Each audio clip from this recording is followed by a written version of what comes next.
Hello and welcome to the Calm Waves podcast. I'm Dallas Cowan, joined by Dr. Doug Cowan. And yeah, this is episode 1.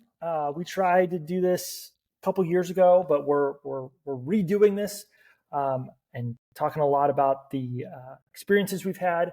But really the goal of this podcast, as you're joining us, is to talk about brain health and performance. So anything that really has to do with the brain as a muscle, that's what we're going to talk about, whether it's technology, whether it's techniques, whether it's how to work with people at a scale.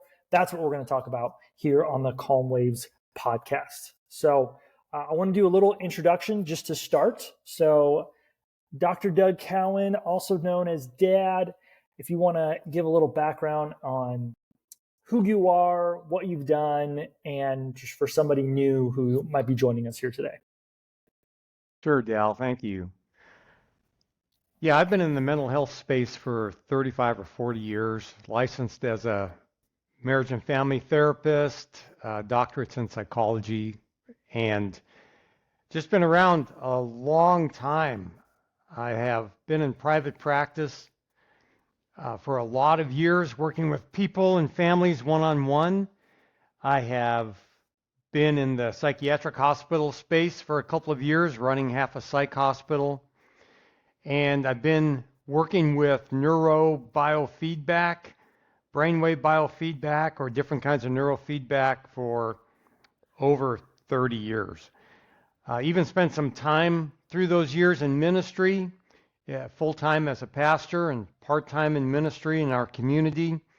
And today, here we are. We're in Scottsdale, Arizona, and working with providers in trying to share some of my experiences and things that I've learned along the way with them.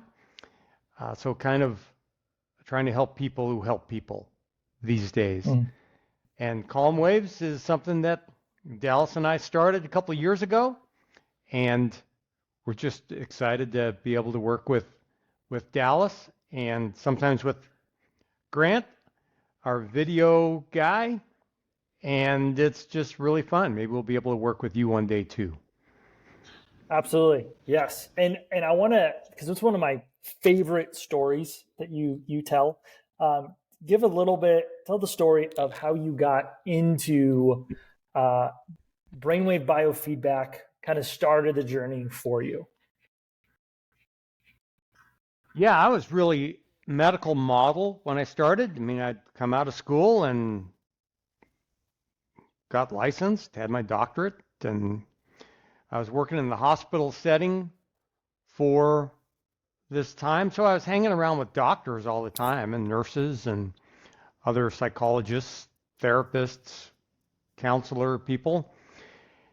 And I had started a support group for parents of ADHD kids, a CHAD chapter in our town. And we had, 100, 120 people one night, and I did my talk on ADHD, whatever I was talking about, whether it's medication or school or parenting or whatever. And at the end of the talk, I asked all the parents, hey, what questions do you have? And just was taking their questions. And one of them, a lady that I knew and really liked, I worked with her son and familiar with her. So she stood up, she said, hey, Doug, what do you think about what was on TV last night out of Los Angeles? We were in Bakersfield, which is about 2 hours from LA. And what do you think about what was on TV last night out of Los Angeles about this treatment for ADHD that doesn't use medication? It's a brainwave biofeedback treatment, EEG biofeedback for ADHD. And in front of all the people, I said, it doesn't work. And so she said, how do you know it doesn't work? And I said, because I know everything there is to know about the treatment of ADHD, and I don't know anything about that, so it doesn't work. And she had the grace to say, Doug, we love you, but your ignorance of a subject does not make you an expert in that subject. So yeah, I just got to say, I'm an idiot, and I'll go call the guy tomorrow. And that man, his name was Siegfried Othmer, and I called him the next day, and Siegfried heard my sad story, and he said, yeah, you're an idiot. Why don't you come down and have lunch? So I got to have lunch with Siegfried and Susan, his wife, and he told me his story and invited me to a training program that they were going to have in another week or two. And I went through a 5-day class with Siegfried and about 200 of my closest friends in this room. And it was really eye-opening that here was something that had to do with physics, not pharmaceuticals, that could change the way the brain worked. And Siegfried himself was a physicist, and Susan was a nurse, so they had a really great background as they got into this field, working with guys like Barry Sturman and others, and it was remarkable. So I got me a system. I started letting my clients, my patients work with it. About 7 out of 10 of my clients improved in about 3 months, as much as they would have improved if they were taking medication. And that just started me on the road of what are people capable of doing if they have the right kind of feedback. And it turns out people are capable of doing a lot with their brain and the rest of their body if they just can be told what they're doing, how to do it. So yeah, that's sort of how I got into the field 30 years ago. And what reason, why is it, medication versus this? What's the benefit of doing neurofeedback rather than taking something like Adderall or those types of things? Yeah, medications can be great. I've probably had 900 of my clients through the years who benefited from Ritalin or Adderall or Dexedrine or whatever. It can be great, but it's something that just it's something outside of us that changes our blood flow in the brain and changes like the production of dopamine or norepinephrine or something like that. So the brain works better, and then it wears off.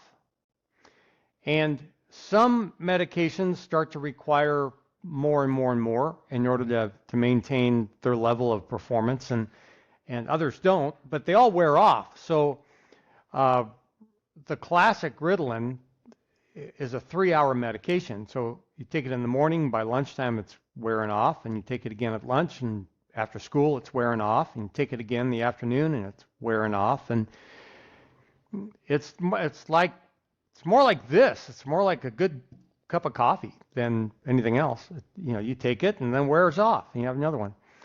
So medications don't typically change the structure of the brain.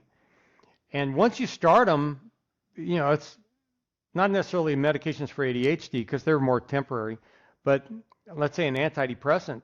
Once a doctor puts you on an antidepressant and it's kind of working, I mean, the doctor's going to say you got to stay on it for a year, because if you don't, it takes about a year for the brain to adjust to it. And if you go off it early, then chances of your relapsing are even greater than if you had never taken it.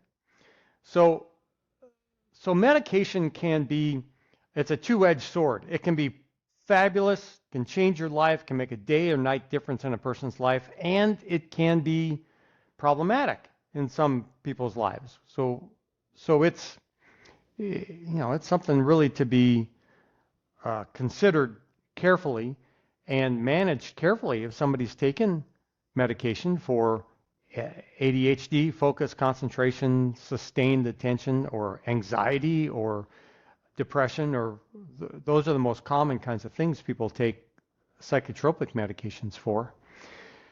And the difference is that a neurobiofeedback technology, brainwave biofeedback training in one form or another, or blood flow biofeedback training, one form or another, they are changing the brain in much the same way that going to the weight room 4 or 5 times a week for 6 weeks or 8 weeks is changing the body.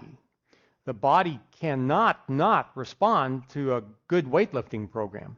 If you do it for 6 weeks, you're going to look different. You're going to be stronger than you were when you started. And as you continue using it, the weight room, you continue getting bigger, stronger, faster, because your body responds to that. So the neurofeedback in any of its forms, the brain responds to it, and the brain gets bigger, stronger, faster over a period of time. Some forms of neurofeedback work very quickly, and some forms are more like going in the weight room. It just takes longer to do. It takes 2 months, 3 months, 4 months before you see the really beneficial changes. But if you compare it with going into a weight room, it's about the same. And depending upon the kind of neurofeedback that you do. But those changes the brain actually changes. Just like your muscles actually change in a weight room, your brain's not a muscle, but it's an organ, and it actually changes. It grows more vasculature. It creates new neural pathways. It learns how to do things faster. It gets rid of the junk that it doesn't need in the brain. It takes the trash out of the brain. The brain works better. So it can impact a lot of different things that people want, whether it's a problem, a mental health issue, or a physical issue, or whether it's people want peak performance training. It works. It's just a matter of how good the technology is that a person's using and how much time they're willing to put into it. That's great. Yeah, it's been amazing with me because, growing up, I remember going into your office and strapping on the headsets and going, look, I can make Pac-Man go with my brain. So, it's Pac-Man. something that I've just, Yep. Yeah. I mean, it's been something I've just grown up with is the brain and working on the brain and how does the brain work and, what's affecting the brain. So it's been, and we'll talk about this in a different segment, but, leading up, kind of a teaser to it, it's been surprising the lack of information about the world of neurofeedback and how you can use these technologies that have been around for a long time, how you can use them to help you and help you with depression or anxiety and not have to use medications, where medications are the kind of the first resort, and how these things are not utilized as much, but how impactful they can be. So we're talking about CES units, cranial electrostimulation. We're talking about direct neurofeedback. We're talking about traditional neurofeedback. We're talking about blood flow trainers, all these different things that are out there. So it's that's been one of the surprising things for me, but I grew up with it. I grew up with talking about this at the dinner table or being able to, be a part of it. And one thing that I think is amazing what you've done is you've been able to help or treat, I think doing the math on it, about 30,000 different sessions. So treatment's probably down of people, but you've conducted probably over 30,000 brain improvement sessions over the course of your career. Yeah, at least 1,000 people. I don't know, 2,000 people. I don't know how many thousands of people, because it's been a long career. Yeah, correct. And it's not because they were lined up down the street to see me, but I've just been doing it a long time. You've been doing it for a while. So different things we want to talk about today. So kind of introduce us. The other one is I want to talk about the difference between brain performance and mental performance. That is something that comes up a lot of, is this visualization? Is this, more confidence while I'm playing, especially from a peak performance standpoint. Everybody's a coach. Everyone's a mental performance coach today. Everyone wants to, be in that kind of category. So, what's the difference between what we're talking about from a brain performance standpoint versus a mental performance standpoint? We're going to talk about some surprising things that we've learned over the last couple of years of doing this and talking with athletes to business leaders to colleges to, therapists, everything. We've been having a lot of conversations with different types of people. And then to kind of end it today, this is ADHD Awareness Month. So a thing we're going to be doing is talking about things you can do to help with your ADHD, or give us some tips that we can do. So, but yeah, so let's get into the difference between brain performance and mental performance. So this is a thing that we talk about a lot, especially when we're talking to potential organizations that we want to work with about bringing these technologies to the forefront. They go, hey, how's this different? So from your standpoint, what is the difference between mental performance and brain performance? Yeah. So give me a minute on this one to kind of set this up. Okay. Because they're easily confused. When we think about performance, what we want in an office, on an athletic field, jet fighter pilots, military people, athletes, whomever. There are certain things we want in terms of performance, like we want to be able to make decisions faster than the other guy.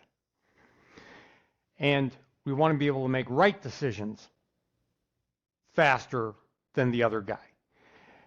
We want to have faster reaction time. We want to be more creative. We want to see things with better vision. All these things are the things we want, whether you're a fighter pilot or a quarterback or managing a sales team or whatever it might be.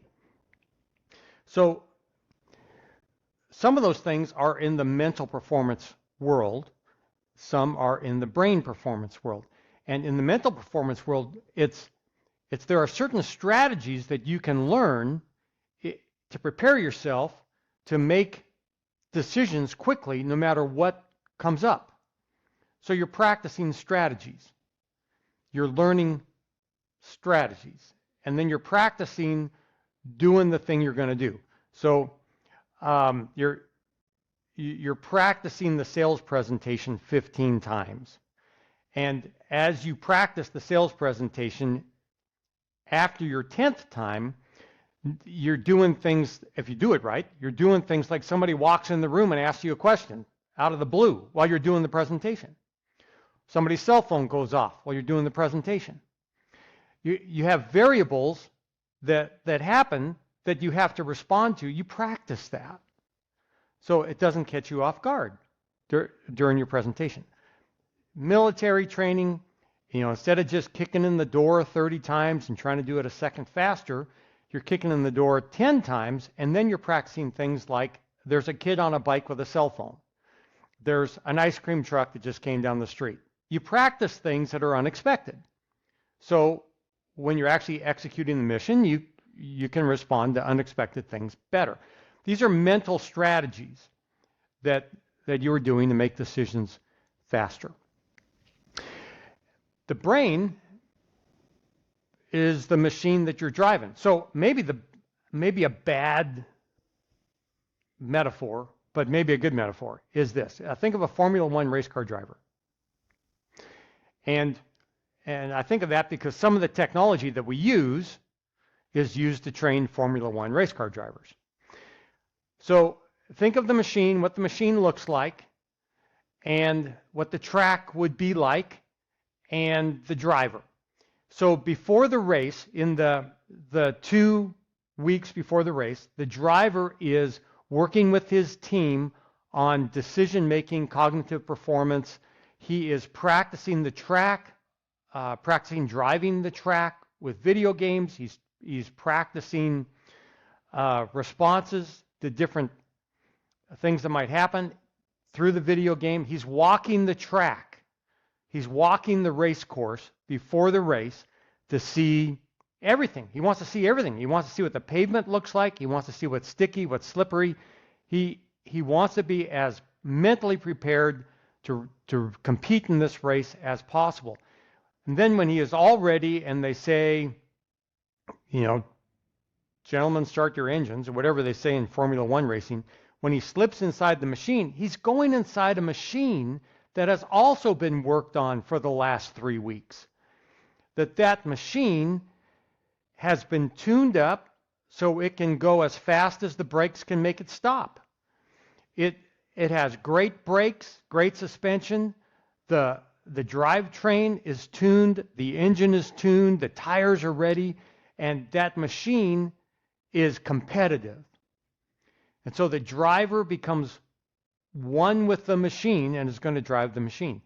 This is the athlete, the business executive, the artist with the better brain, that we're prepared mentally for the task at hand. We're going to practice it.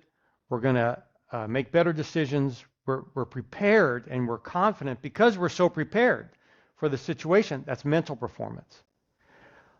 How are you going to think as you approach this situation? What are your thoughts going to be? How do you drive out fear, and how do you maintain focus and these things? These are the mental performance.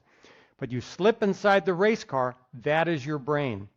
And the person with the bigger, stronger, faster brain is going to win that competition because it's the brain that's the race car.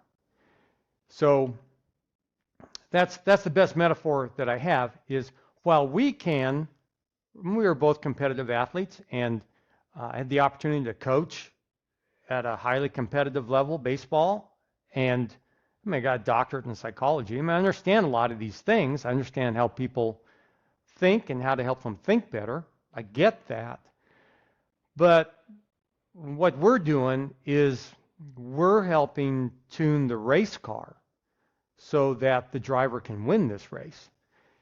We're helping to make brains work bigger, stronger, faster. So if a brain's been injured, which most of our brains have been injured at some point, either some emotional trauma, which affects the brain much like a physical trauma, or a physical trauma. You got kicked in the head by a horse. You got, banged in your head with a baseball in batting practice. You got, whatever it might be. We've all had bangs to the head, either small, repetitively, or big that laid us out.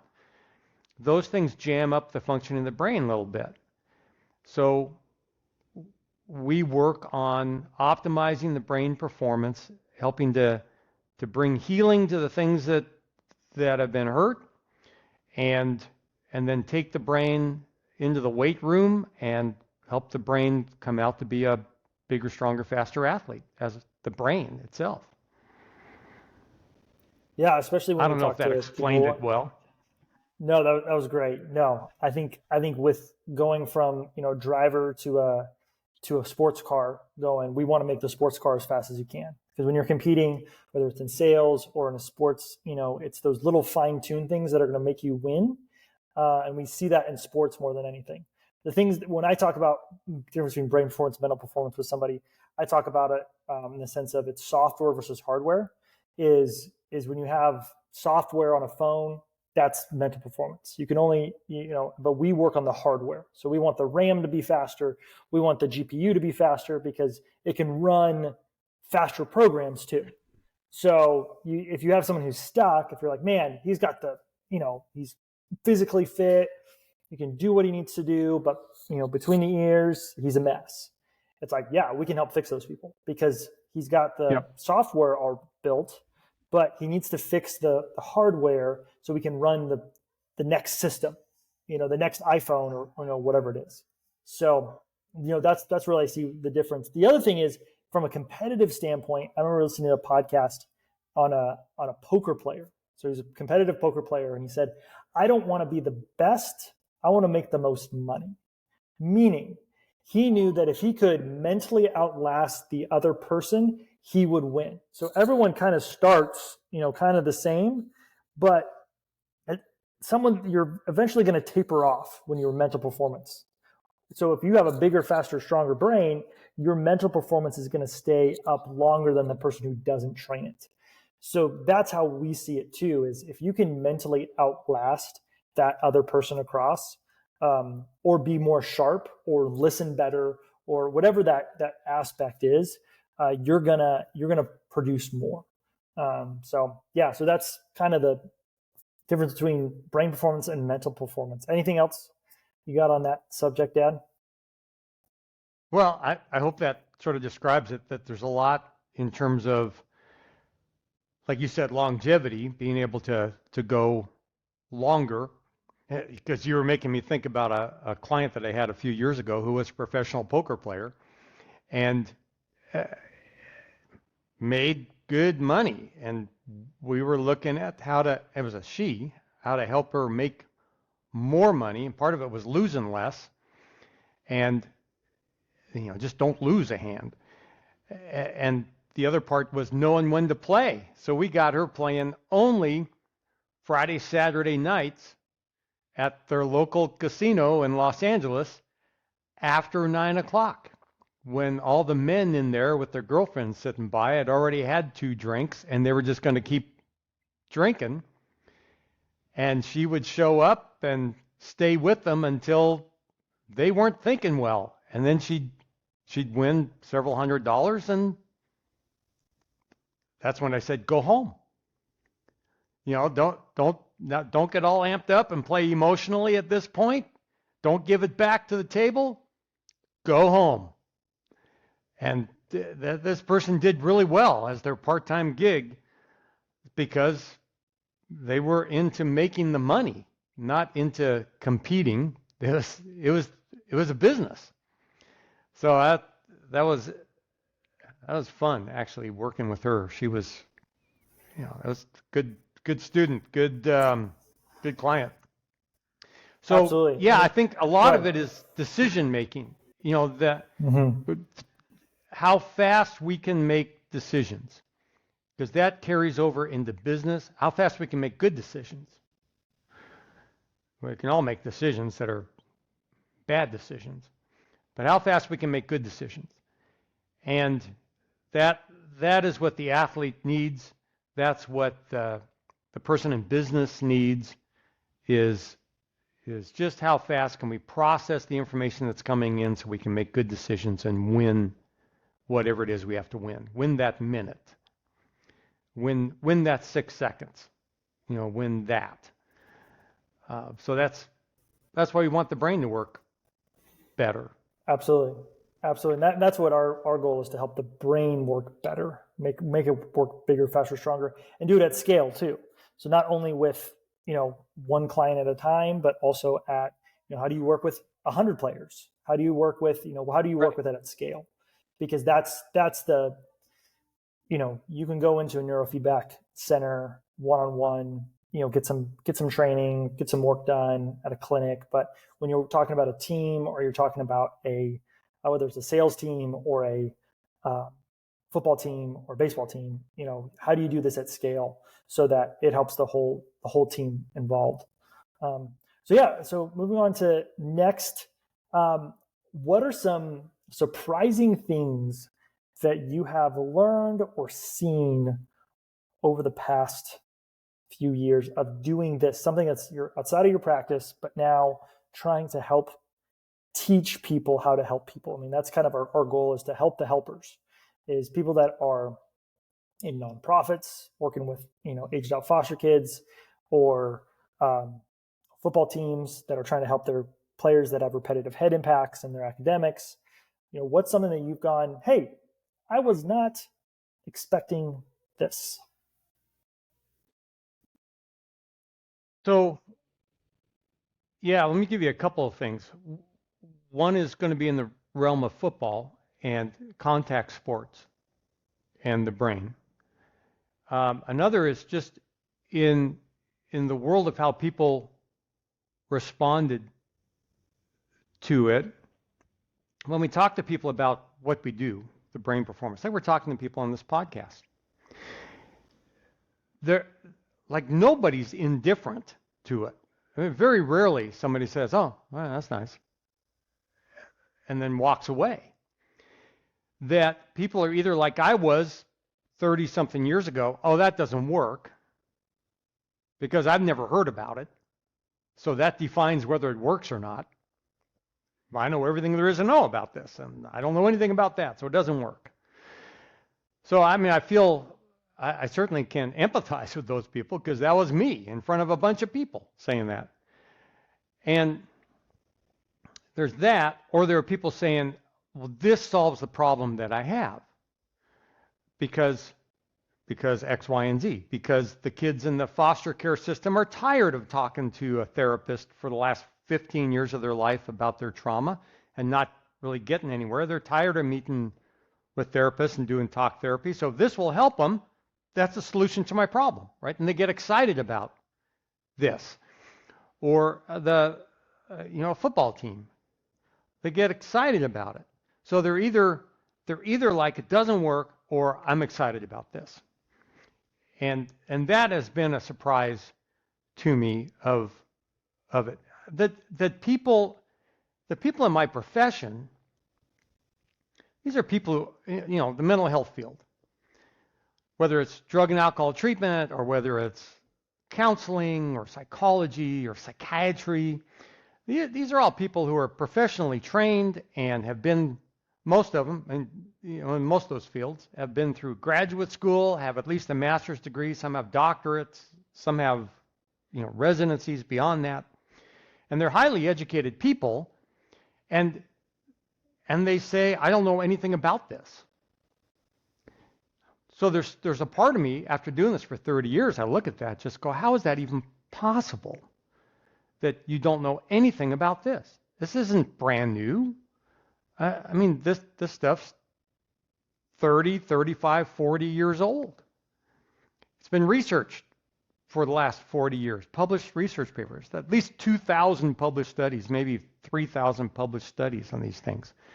It's not new, and yet I can go talk to a medical doctor and they'll say, well, show me some research on it. It's like I've got a trunk in my car filled with research papers. What do you want? How is it you don't know this?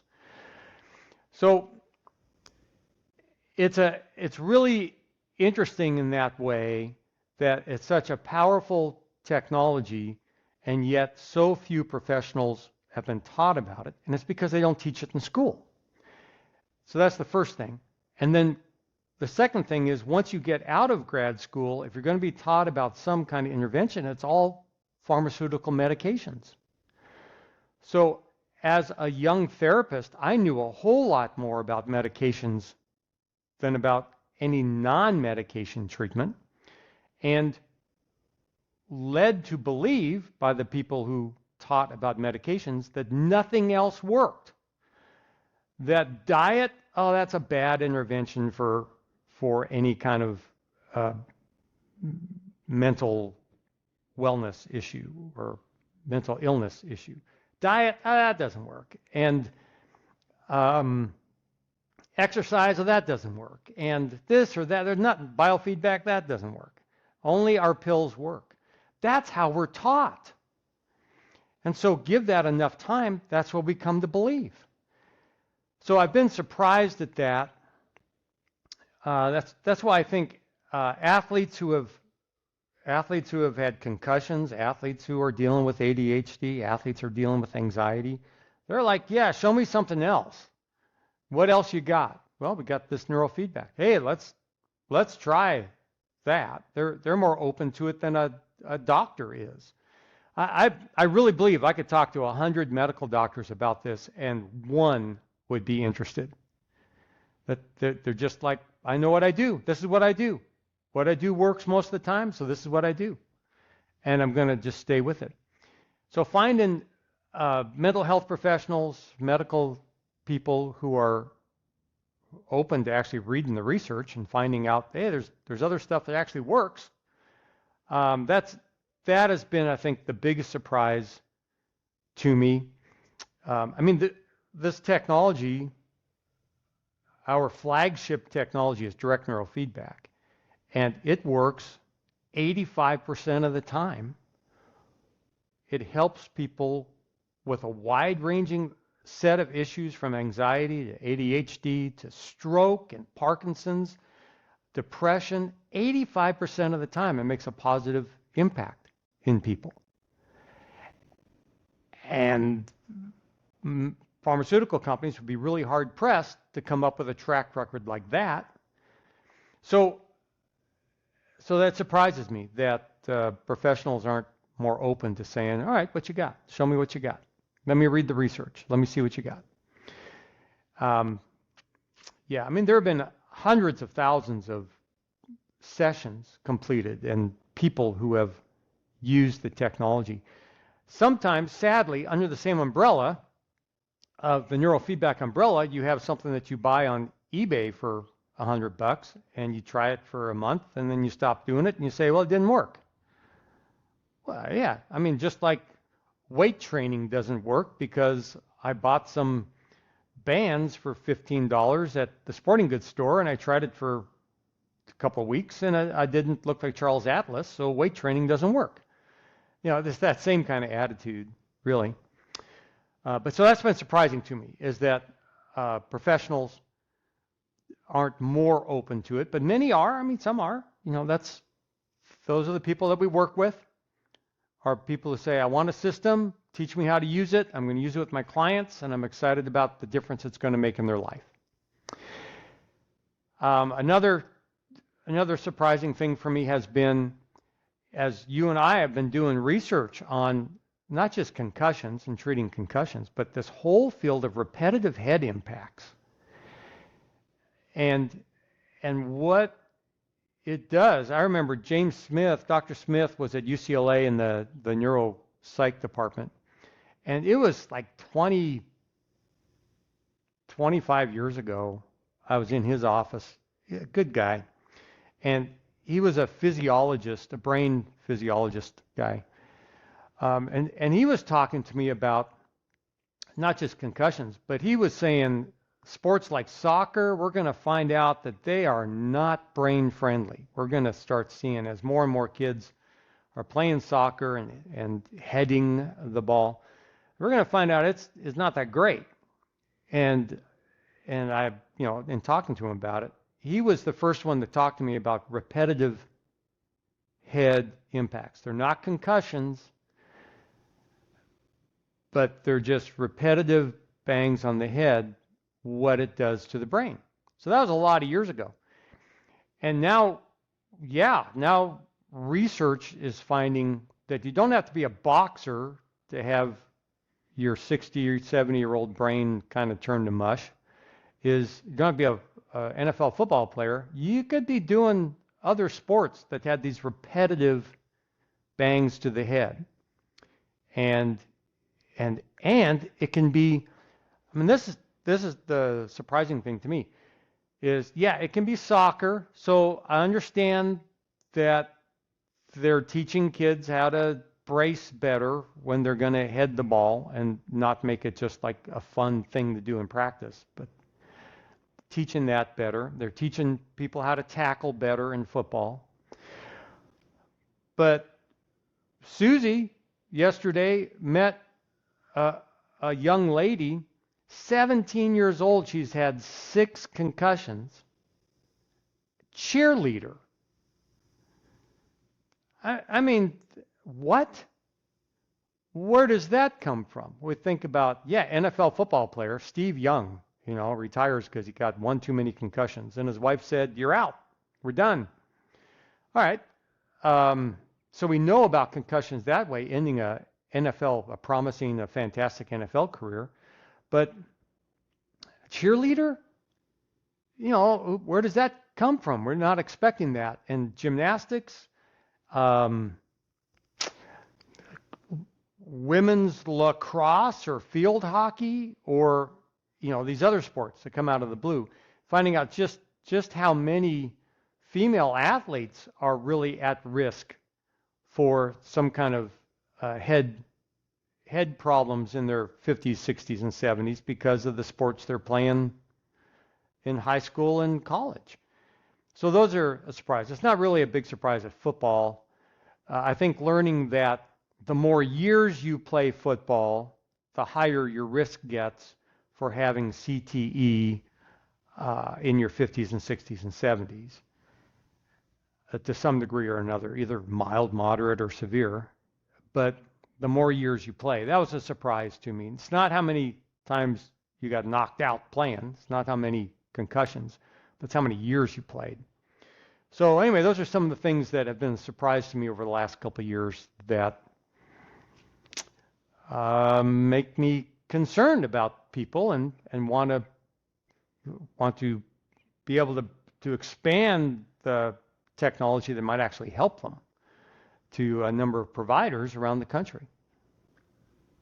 Yeah, I think same thing. I think there's so much from my standpoint, from the being surprised, is the education side of it. Is, I've been, working with you and learning about it and seeing how to help people and learning about the technology and how it works. But when talking to providers or people who are professionals in the space, how oblivious they are to it.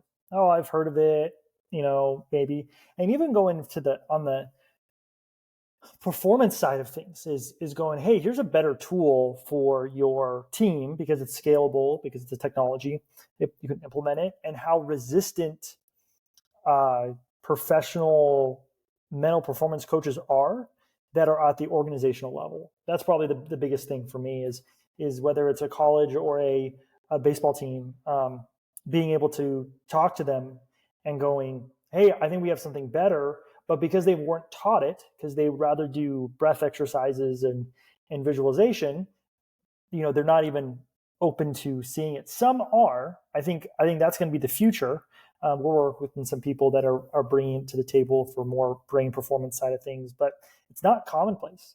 I mean, seeing what I've seen is there's a gap in mental care. I mean, there's a lot of organizations that are talking about their mental health organization or what they're doing. But I looked at it and it's like the scale of which you need to actually produce a really good mental health program for a college or even a baseball organization is depleted. I mean, there might be one guy per 30 people, which is not enough to do it at scale when you're talking about anxiety, depression, or repetitive head impacts. I think I looked at the last 10 years of people who have won colleges that have won the college football championship. And I looked at all of their mental health professionals that are associated with their sports programs, and that ratio was over 200 to 1. So over two, like they just don't have that support that they need. And so that's why, I get really excited about this brain performance type of center, because it's much more built upon the technology as being the hub and people being able to learn how to use the technology, whether neurofeedback, blood flow, direct neurofeedback, whatever it is, and have that be the hub. And then the athletes can use it whenever they want, just like going to a gym. So that has been surprising for me. Is I thought going into this, it would be much more accepted. Even on the athlete side of it, when we've talked to athletes about this, they'd rather do, hit some more golf balls, even though they have the yips. And we go, hey, we can help you with overcoming your yips. I'm like, I'd rather go hit some golf balls. So it's interesting that this has not come into fruition yet, but that's part of what we're doing, is trying to bring this to the forefront. But that's been super surprising. Yeah. It's just the resistance and the education, just like what you said. Where it has been accepted, military doesn't use all the same tools we use, but they use some of the tools we use, and they research it, and they find that snipers shoot better, and SEAL teams work better, and so pilots land on aircraft carriers better. So the military is not afraid of the technology. They don't necessarily know how to apply it well. But like West Point Military Academy had one of the first brain performance labs in the country. And, so the military is not afraid of it. But companies like Microsoft and Google have large brain performance centers because they know their companies make money. The human capital, it's not just human capital, it's their programmers work with their brains. Salespeople work with their brains. and the executives run the show with their brains. So they have pretty high quality brain performance labs in their headquarters that their employees can access so that their brains will work bigger, stronger, faster. These are some of the biggest companies in the world, Apple and whatnot. So yeah, and I see it with like F1 racing has been starting to bring up to the forefront, and then also soccer teams. So European soccer has a couple of brain centers too. yeah, and it's studied pretty widely in Europe, much more than universities in the United States. And maybe it's because some of the soccer teams have adopted different kinds of neurofeedback training for their performance optimization. So I can see where companies, larger companies especially, because they have the capital to invest in it, are going to start creating brain performance centers. They do all kinds of other kinds of training, sales training and leadership training, and these are all good things. But then to incorporate brain performance training into it, I mean, how many companies have a wellness program where they took space and they put in mats and yoga instructors and stretching, and it's all good because that's a good thing to do. A quiet pod, quiet room, great. You know, but at the same time that's used in that, people could be using really high levels of technology to get rid of the anxiety, get rid of the stress, and have the brain work better with brain performance tools. And a part of what we've been doing and learning from you too, to kind of bring that up, because sometimes people think of brain performance centers or something like that, and it's large equipment and it's, you know, hundreds of thousands of dollars, you know, bring in these equipment and all this stuff. Really what we've been able to do is kind of find kind of the best little pieces of technology, and we build a program around it. And so it's super simple to be able to implement for a team or for an organization. So that's been super exciting for me, is how we've been able to, you know, really simplify it down through your experience, through what you've seen and gone, all right, if you use these tools, you're going to hit on anxiety, depression, sleep, focus, all the things that need to have happen and be optimized for performance, whatever you're doing, but using these tools. So I think that's been super cool. Yeah, it's been a learning part in the journey, where when I first started off, it was highly labor intensive. I mean, you know, it had to be a mental health professional or a medical professional sitting by one computer while the client was wired up to another computer, and you know, it was an office filled with stuff, and watching brainwaves going by and making adjustments, and you know, it was very labor intensive. And now here it is 30 years later. I mean, my cell phone, your cell phone, is more powerful than the computers we were using 30 years ago. So now we can do a lot with personal devices that of the four or five major technologies that we use, 3 of them are personal training devices. One of them is a 50-year-old technology, well-researched, that doesn't require any more than just turning a knob and clipping things onto your earlobes.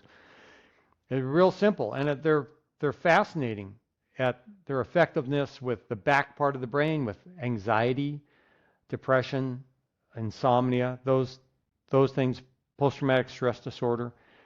They're very effective for those kinds of things. Awareness, knowing what to pay attention to at any given time and what not to pay attention to. That whole function of the reticular activating system. So that's good. It's easy. You can put it in your pocket. Another technology, the blood flow trainer, it works on your iPhone. You just put a thing on your head infrared sensors in it, measures oxygenated blood in the front part of your head, which helps you with executive functions, focus, concentration, making decisions. And you train with that. You train your brain to learn how to get more oxygenated blood in the front part of your head. And once you accomplish that, then the brain creates more vasculature to get more oxygenated blood in the front part of your head. So it's like weightlifting for your brain.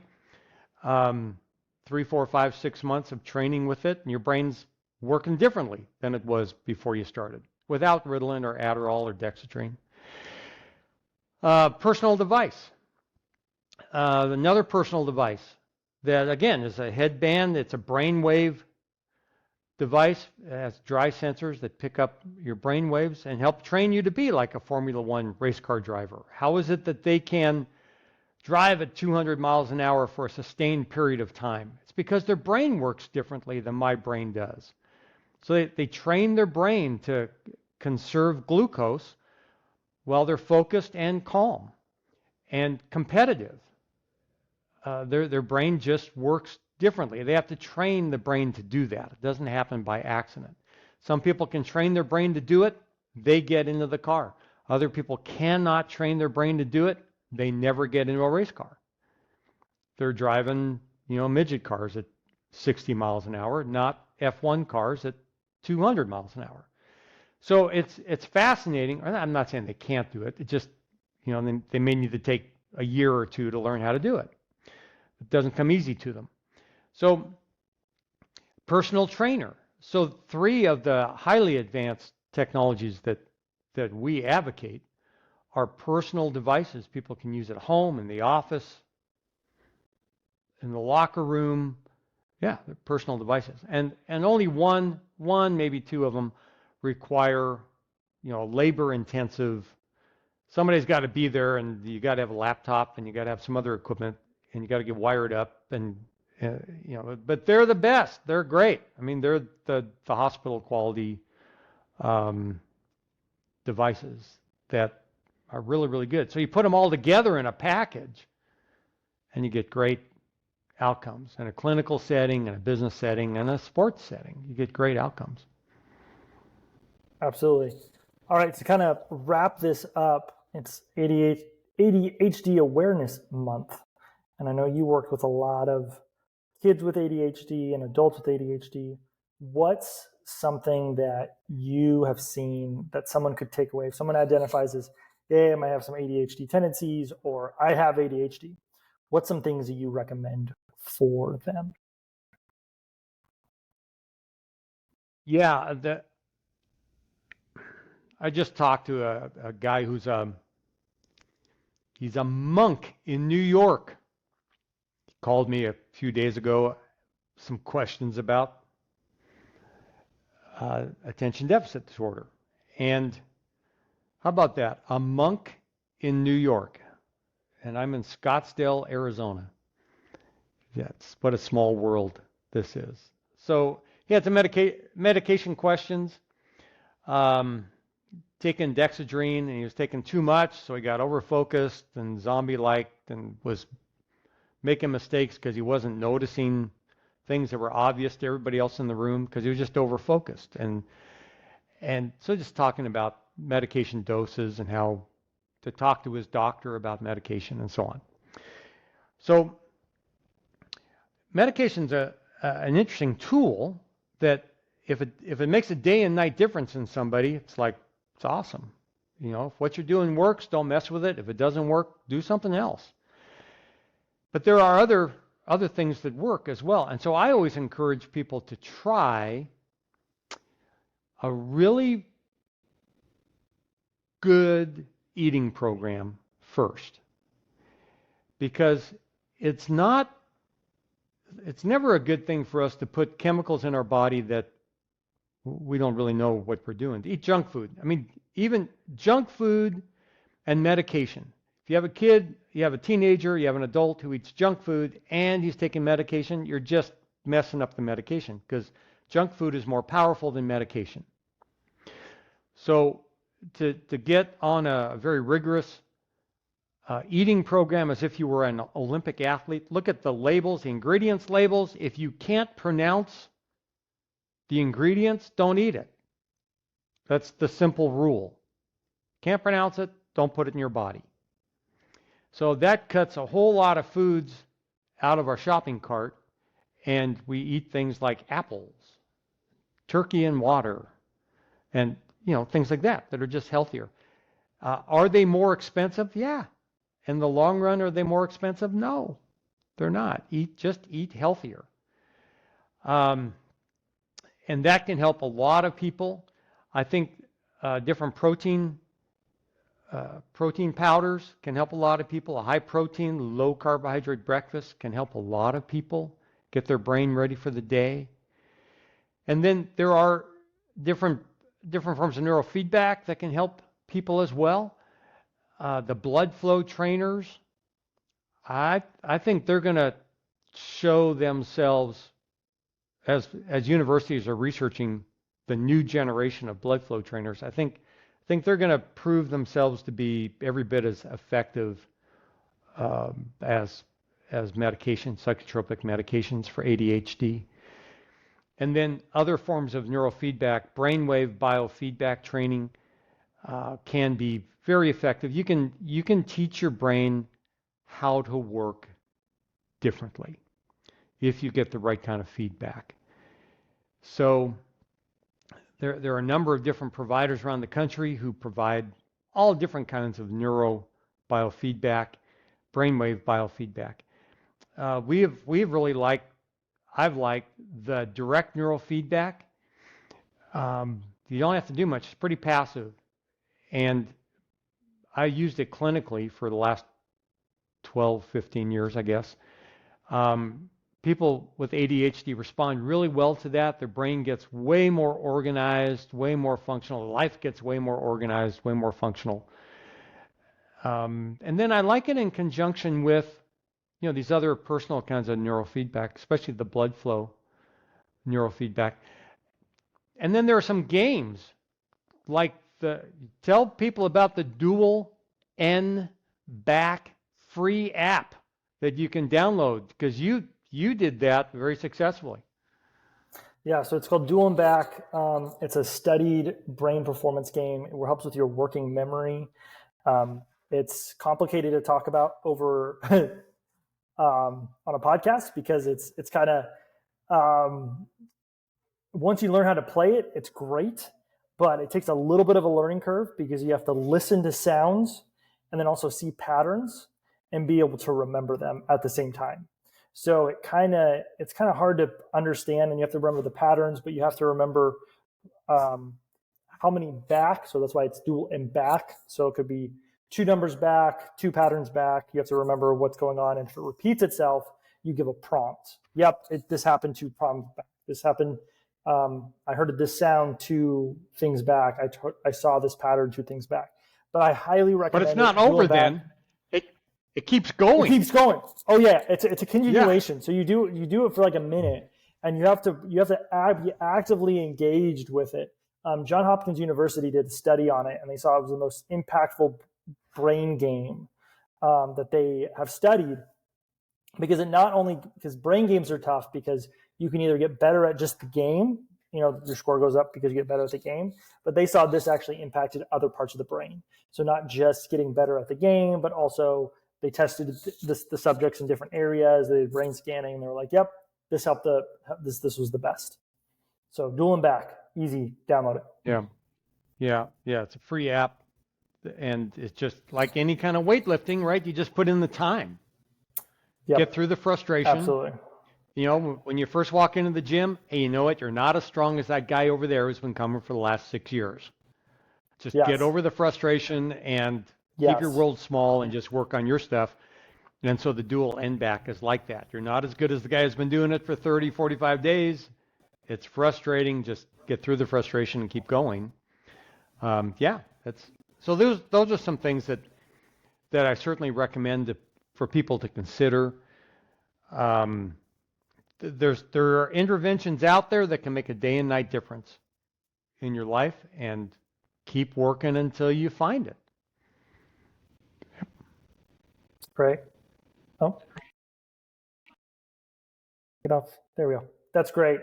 Yeah, so I think we could wrap up there. I think we talked a lot. We're almost an hour in to a lot of these conversations. And yeah, we'll talk about more. We'll go in more depth of our program and what we do and why we recommend these different types of interventions and technologies. But yeah, we really want to help leaders and organizations and people that want to help their organization just achieve something at a higher level and through brain performance. So that's where we're at. That's what we're doing. So contact us if you have any questions. But thank you for joining. If you've made it this far, thank you for listening all the way to the end. There you go. Thanks, Dallas. Signing off. Thank you. Signing off for now. All right.